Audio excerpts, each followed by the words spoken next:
दोस्तों 37 में अनुसूचियों के संशोधन करने की शक्तियां हैं, धारा 37। अब 33 के बाद में 34, 35, 36 नहीं लिखा हूं क्योंकि मुझे लग रहा है कि वो इंपॉर्टेंट नहीं है, ठीक है, इसलिए आप उसको नहीं करिए। तो 37 को करेंगे तो अनुसूचियों का संशोधन, टोटल 4 अनुसूची है। पोषण के लिए मानक वगैरह तय करना और राज्यों को आवंटन करने का, और लक्षित जो वितरण प्रणाली है उसके अंतर्गत कौन कौन होगा, 4 अनुसूचियां हैं जिसमें अगर आपको संशोधन करना है तो कौन सी धारा के अंतर्गत करोगे, 37 के अंतर्गत करेंगे। ठीक बात भाई। चलिए 38 में दोस्तों केंद्र सरकार द्वारा दिशा निर्देश राज्य सरकार को दिया जा सकता है कि आप मतलब किस तरीके से क्रियान्वयन करोगे, लागू करोगे, है ना, आपके पीछे मतलब भंडारण कैसा है, वितरण कैसा है, कोई दिक्कत तो नहीं है। नियंत्रण वाला चीज है या दिशा निर्देश जो है वो केंद्र सरकार किसको देगा, राज्य सरकार को, वो 38 में बताया गया। राइट नाउ अनुसूची 1। अब अनुसूची 1 में क्या चीज का डिस्कस किया गया है या बातें बताई गई है, तो चलिए देखते हैं। टीपीडीएस मतलब फिर से कहने का मतलब दोस्तों लक्षित क्या बोलते हैं, सार्वजनिक वितरण प्रणाली के अंतर्गत दोस्तों सहायता प्राप्त कीमतें के बारे में बोला है। ये आपको स्टार्टिंग क्लास में भी बता दिया था, याद करिए वो दिन जब मैं आपको पहली बात बताया था कि इससे भी सवाल डायरेक्ट आ सकते हैं, ये वही बात है जो आपको हम बताए हैं। ठीक है, तो अब मामला ये है कि इसके अधीन जो कीमत होगा वो एक्चुअली में इन प्रारूपों के आधार पर होगा। तो सर क्या बात है, चलिए तो अगर डायरेक्ट पूछ लिया अनुसूची में तो आप ये बता दीजिएगा। अगर आपको बोलेगा कि उन अनुसूची के अंतर्गत क्या प्रावधान है तो देखिए पढ़ लेते हैं। आइए, केंद्रीय सरकार द्वारा समय समय पर, इसके अलावा ये जो कीमतें, अच्छा मैं आपको एक चीज और बता रहा हूं, ये जो कीमतें हैं वो एक्चुअली में कौन सी कीमतें की बात बोल रही है यार, तो आप बोलोगे सर 3 रुपया वाला जो है पर केजी के हिसाब से चावल के बारे में डिस्कस कर दिया गया है, 2 रुपया के हिसाब से गेहूं के बारे में बात कर दिया गया है, और 1 रुपया की जो होगा वो मोटा अनाज का बात किया गया है।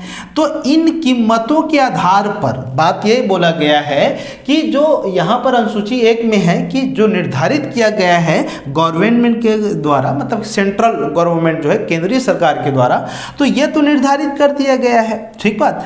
तो इसके अलावा कभी कभी इसमें सुधार किया भी जा सकता है कि ये रेट है, तो अब वो अगर सुधार भी करेंगे तो किस में करेंगे, अनुसूची 1 के अंतर्गत आना पड़ेगा उनको। ठीक है, तो ये जो है जो निर्धारित किया गया है एक तरीके से एमएसपी, मिनिमम सपोर्ट प्राइस जिसको बोलते हैं, न्यूनतम समर्थन मूल्य जिसको आप बोल रहे हैं, तो दोस्तों ये तो ठीक है। इसके अलावा ये तो निर्धारित हो चुका है गवर्नमेंट के द्वारा, है ना, तो अब ये दिक्कत नहीं है, ये हो गया है। इसके अलावा केंद्रीय सरकार द्वारा समय समय पर नियत की जाएगी, हाँ बिल्कुल समय समय पे इसके अलावा भी अपडेट की जाएगी, भाई कभी बढ़ा दी जाएगी, कभी घटा दिया जाएगा, जरूरत के हिसाब से स्थिति को देखा जाता है कि हाल फिलहाल में देश में, है ना, मतलब क्या है, मौजूदा हालात क्या हैं आपको, तो ये थोड़ी सी कसमकस चीज़ें होती हैं तब निर्धारित किया जाता है। तो आइए आगे लिख लेते हैं, जो यथा स्थिति, मैंने जो वही बोला यथा हाल।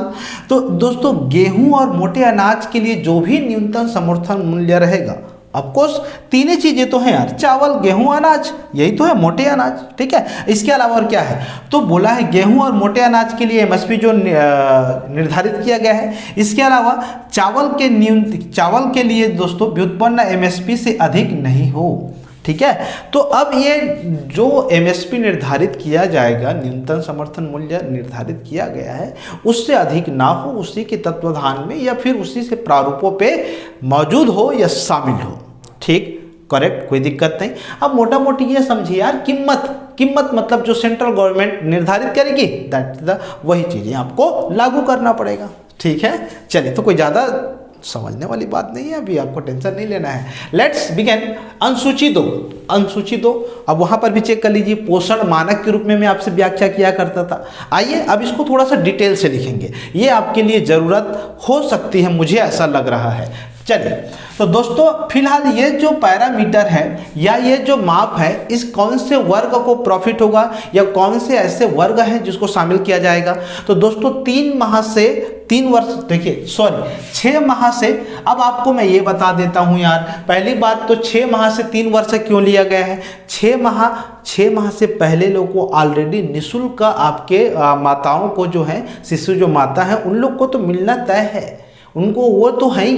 तो इसमें जो कहने का मतलब दोस्तों कौन कौन से वर्ग है, ये देखिए, जो बालक एवं गर्भवती या शिशु माता होते हैं, यहाँ पर अगर नहीं दिख रहा होगा तो लिख लेंगे बालक एवं, यहाँ पर वो लिख लीजिए लाभान्वित वर्ग, या फिर जो पात्रता हासिल किए हैं जिनके लिए ये मानक पोषण उपलब्ध कराया गया है।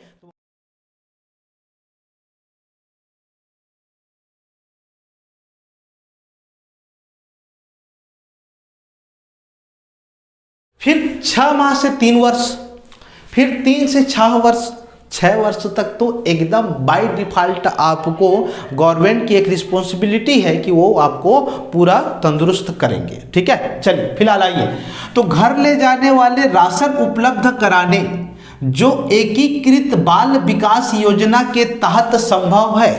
तो दोस्तों ये जो एकीकृत बाल विकास योजना है वो एक्चुअल में पोषक जो है गर्म पका हुआ भोजन उपलब्ध कराने के लिए अनिवार्य है, या बोलना चाहिए कि उसके अधिकार में शामिल है।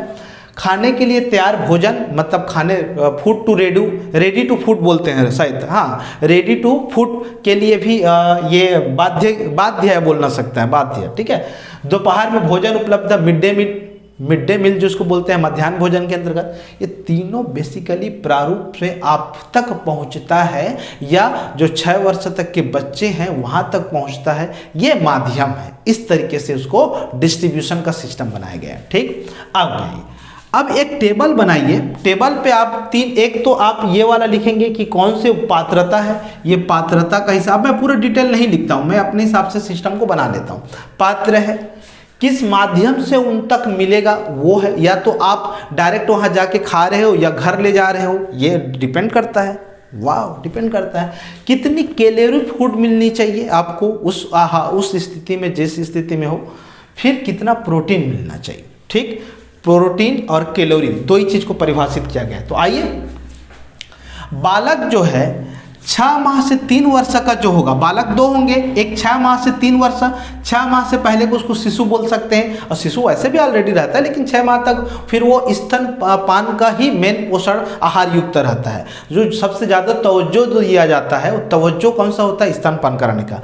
भाई 6 माह के पहले बालक को क्या चाहिए, दूध ही चाहिए ना बेचारे को, है ना, वो कुछ खा नहीं सकता, उसके बाद चालू होता है ना। तो चलिए फिलहाल 6 माह से 3 वर्ष घर ले जाने वाले राशन, ठीक है, 6 माह से 3 वर्ष के बच्चे, 3 वर्ष, देखो 3 वर्ष, बिल्कुल ये नॉमिनेट कर लेना, 3 वर्ष, ठीक है, घर ले जाने वाले राशन।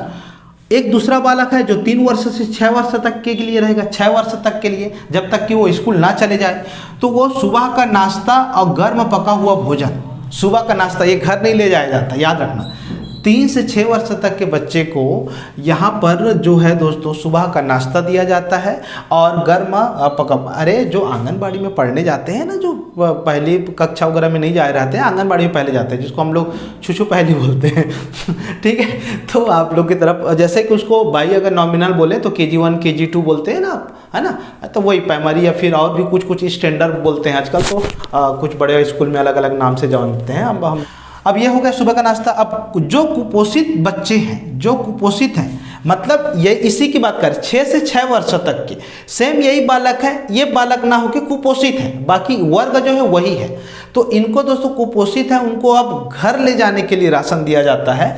दोस्तों अब सिंपल सी बात है यार, तुक्का भी मारोगे तो ये 500 है, तो कुपोषित है तो उनको ज़्यादा चाहिए ना खाने के लिए, तो 12 से 15 उसको 20 से 25 कर दिया गया है। ठीक है, तो ये 20 से 25 प्रोटीन है ग्राम और 800 किलो कैलोरी है। ठीक है, ये किसके लिए, कुपोषित वर्ग के लिए है। और कुपोषित में सबको एक साथ ले लिया है, हम 2 बालक को अलग अलग किए थे, 3 से 6 किए थे, उसको डायरेक्ट कर दिया है 6 से 6, मतलब 6 से 3, 3 से 6, तो 6 से 6 डायरेक्ट कर दिया है, 6 माह से 6 वर्ष। ठीक है, चलिए अब 2 कक्षाएं हैं, जब आप पहली कक्षा में बढ़ जाते हो तो पहली, दूसरी, तीसरी और चौथी और पाँचवीं प्राथमिक स्कूल में गिनती आते हैं। तो 5वीं तक के बच्चों के लिए ये उपलब्ध कराया गया है कि पहली, दूसरी, तीसरी, जिसको हम लोग क्या बोलते हैं, निम्न प्राथमिक बोलते हैं, उच्च प्राथमिक में चौथी, पाँचवीं को शामिल करेंगे। तो दोस्तों दोनों वर्ग में गर्म पका भोजन मिलता है। जानते हैं थाली लेके खड़े रहते हो, अरे थाली लेके खड़ा रहते हैं, लाइन लगा रहता है, हम तो खाए हैं भाई, ठीक है। तो वो जो लगा रहता है, अब बस यार क्या बोले, सब्जी तो कभी मिलता ही नहीं था, जबकि उसमें भी सोयाबीन बड़ी शामिल था कि सोयाबीन को देना ही है, देते ही नहीं थे क्या बोलेंगे। तो अब क्या बोले, चलिए फिलहाल तो 450 दोस्तों निम्न मतलब पहली, दूसरी, तीसरी कक्षाओं का जो निम्न प्राथमिक लेवल के जो बच्चे उनको 450 कैलोरी दिया जाएगा और 12 ग्राम प्रोटीन अवेलेबल है, ठीक है। अब वो सोयाबीन के हिसाब से दे सकते हैं या और कोई खाद्य पदार्थ था, अब बाकी तो आलू ही देते हैं यार, क्या बोलोगे। उच्च प्राथमिक के हिसाब से 700, अब ये बच्चे थोड़ा सा बड़े हो गए हैं तो इसलिए अब उनको 700 ग्राम के लिए अवेलेबल करा दिया गया है, ठीक है। अब ये दोस्तों 20 हो गया है, ये 12 और 20 इसको देख लेना। अब उसको थोड़ा सा अपने लिहाज से याद कर लीजिएगा, ठीक है ना।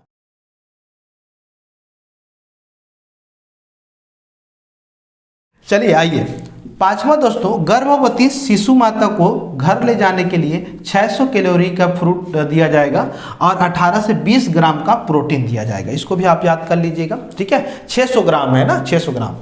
अब आप इसको किस स्टैंडर्ड पे सजा के लिखते हैं और याद करते हैं, आपके ऊपर है। मेरे ख्याल से आप इसको इस तरीके से याद कर सकते हैं, बाकी आप अपना दिमाग लगा लीजिएगा। आप देखिए सबसे कम कैलोरी कहाँ है, तो बोलोगे सर 450 में है, तो उसको 450 को पहले लिखो,